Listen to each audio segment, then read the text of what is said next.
Family તમારું સ્વાગત છે પૂડી કિચન પાપામાં। તો આજે આપણે બનાવીશું ગાજરનો હલવો। તો તેના માટે આ રીતે તાજા ગાજર જે આવે છે કોરા તે લઈ લીધા છે મેં। તો હવે તેને ધોઈ અને તેને વધારાનો આ ભાગ ઉપરનો કાઢી તેને આ રીતે જે ખમણી આવે છે તેનાથી ખમણી કાઢીશું આપણે ગાજરને। જો આ રીતે આપણે ખમણીને રેડી કરી લીધું છે ગાજર બધું।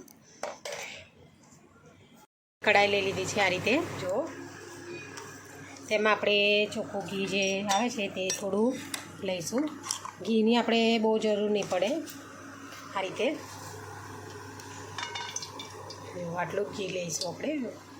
તમે તેને બાફીને પણ બનાવી શકો છો, હું આ રીતે શેકીને બનાવું છું। હવે ઘી ગરમ થઈ ગયું છે, હવે આપણે જે છીણેલું ગાજર છે તે નાખી દઈશું અંદર। આ રીતે તેને મિક્સ કરી લઈશું। આ રીતે તેને આપણે મીડિયમ ટુ લો ગેસ પર આ રીતે તેને શેકી લેવાનું છે। જુઓ થોડું ઘી રેડી અને આ રીતે શેકી લઈશું આપણે। 1 લીટર દૂધ લઈ તેને મેં ગરમ કરવા માટે મૂકી દીધું છે। તેને હસેકું આપણે ગરમ કરી લઈશું અને ફ્રેશ જે મલાઈ હોય તમારી પાસે તો આ રીતે ફ્રેશ મલાઈ થોડી લઈ લેવાની। આપણું ગાજર શેકાવા લાગ્યું છે, તેનો કલર પણ આ રીતે ચેન્જ થઈ જાય છે। જો શેક્યા પછી જોઈ શકો છો આ રીતે તેને મીડિયમ ટુ લો ગેસ પર આપણે શેકવાનું છે। તેને આ રીતે સતત હલાવતા રહેવાનું તમારે થોડી વારે, નહીં તો નીચે ચોંટશે ને તો ટેસ્ટ પછી તમારો બદલાઈ જશે ગાજરનો। તો આ રીતે તેને સતત હલાવતા રહેવાનું। ફૂલ ગેસ પર નથી તમારે કરવાનું, એકદમ મીડિયમ ટુ લો ગેસ પર રાખવાનું, તેને આ રીતે હલાવતા રહેવાનું। દૂધ આપણું આ રીતે ગરમ થઈ ગયું છે। હવે તેને આપણે જે ગાજરનો હલવો જે શેકવા માટે મૂક્યો છે તેમાં રેડી દઈશું। આ રીતે જો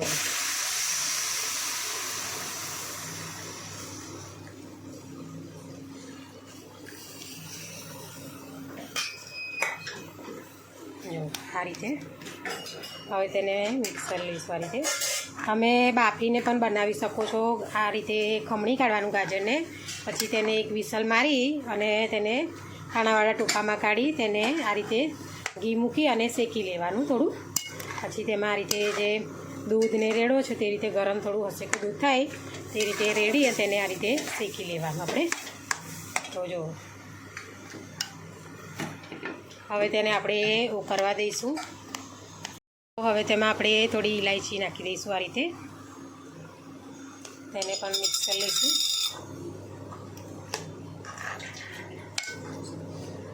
આ રીતે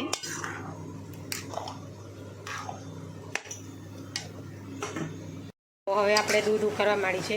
હવે તેને આપણે ફૂલ ગેસ કરી તેને આ બધું દૂધ જે છે તેને બાળી દેવાનું છે આ રીતે। એટલે હવે ફૂલ ગેસ કરી તેને આ રીતે હલાવતા રહીશું, એટલે દૂધ જે આ બધું છે તે બળી જાય, કમ્પ્લીટ મિક્સ થઈ જાય અંદર, એટલા માટે। હવે તેને આ રીતે ડ્રાય કરી દેવાનું છે, કોરું એકદમ કરવાનું છે, એટલા માટે આપણે હવે ફૂલ ગેસ રાખી તેને સતત હલાવતા રહીશું આ રીતે। હવે આપણે દૂધ બધું બળી ગયું છે આ રીતે જોઈ લો।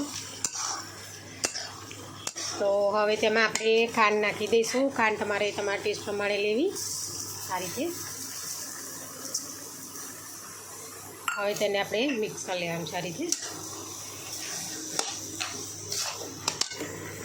નાખ્યા પછી પણ ખાંડનું પાણી આ રીતે થઈ જાય છે, તો હવે તેને પણ આપણે બાળી દેવાનું છે, તેને પણ ઉકાળી દેવાનું છે આ રીતે। તમારે એ ટાઈમે પર ફૂલ ગેસ રાખી તેને આ રીતે સતત હલાવતા રહેવાનું, જેથી કરીને ખાંડનું જે પાણી થયું છે એ બધું કમ્પ્લીટ હલવામાં એ થઈ જાય અંદર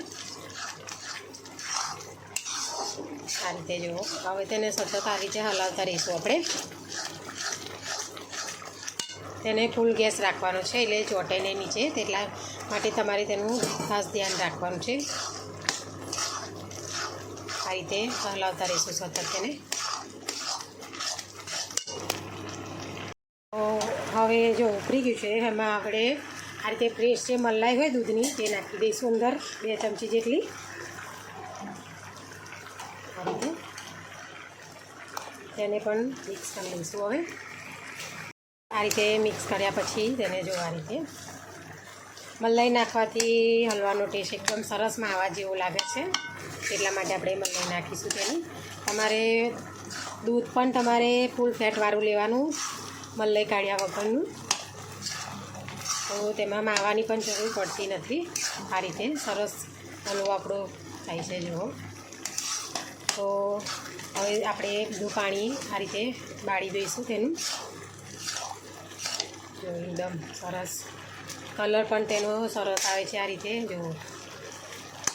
તમે બાફીને બનાવો તો જે વિટામિન્સ હોય તે બધું પાણીમાં જતું રહે છે, એટલા માટે આપણે બાફ્યા વગરનો બનાવે છે આ રીતે. આ રીતે પાણી બધું આપણું ભરી ગયું છે. હવે તેમાં આપણે થોડા ડ્રાયફ્રૂટ નાખી દઈશું ઉપરથી આ રીતે. તેને પણ મિક્સ કરી લઈશું અંદર. તો આ રીતે અંદર બધું મિક્સ કરી લઈશું. પાણી એકદમ બધું ભરી જવું જોઈએ તમારે, પછી અંદર બધું ફ્રાય કરવાનું. આ રીતે એકદમ પાણી બધું, હજુ થોડું પાણી છે તેને પણ હું બાળી દઈશ. એકદમ છૂટો છૂટો સરસ હલવો આપણો બનવો જોઈએ. કલર પણ તેનો એકદમ સરસ આવ્યો છે જુઓ તમે ગાજરનો. આ રીતે જો બફા બનાવશો તો હલવો એકદમ સરસ ટેસ્ટી ને એવો થશે આપણો હલવો.